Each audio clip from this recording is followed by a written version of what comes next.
Blood అయితే తెక్కారిపోతుంది. చాకు తెలి నరికేస్తాను అంతే. ఇప్పుడు మొత్తానికైతే మనం తినడం అయితే అయిపోయింది.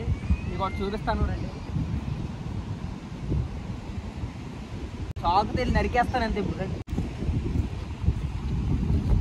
ఇదేంటి తెలుసు కదా మీకు, ఆల్రెడీ మీకు ముందు వీడియోలో చూపించాను నేను.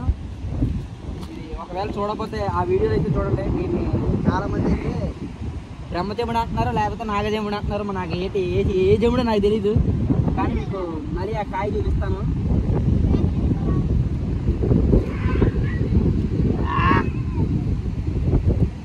సరే, కాయ అయితే ఈ విధంగా ఉందన్నమాట.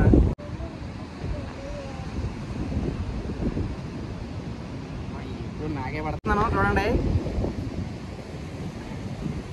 ఇదిగో దీంట్లో ఒక అంగట్మూలు కూడా ఉంటుంది అనమాట. అది కొంచెం జాగ్రత్తగా తీసుకొని తినాలన్నమాట. ఇక అంగట్మూలు మీకు చూపిస్తున్నాను చూడండి. ఇదే ఆ అంగట్మూలు, చాలా జాగ్రత్తగా తీసుకొని తినాలి.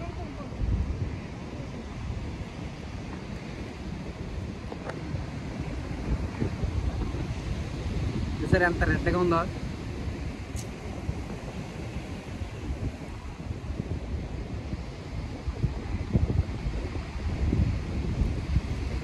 టేస్ట్ అయితే చాలా బాగుంటుంది. ఒకసారి మీరు ట్రై చేయండి. పుల్ల పుల్లగా తీగ బాగుంటుంది అనమాట. Super super. బ్లడ్ అయితే తెక్కారిపోతుంది. అదిగో సేమ్ ఇంకా సినిమాల్లో బ్లడ్ కింద భలే వాడుకోవచ్చు. ఇదైతే కాయ అయితే ఇంత రెడ్గా ఉంటుంది అనమాట. ఇది మనం టేస్ట్ చేస్తా అంటున్నాడు. తీసుకురా అబ్బాయి.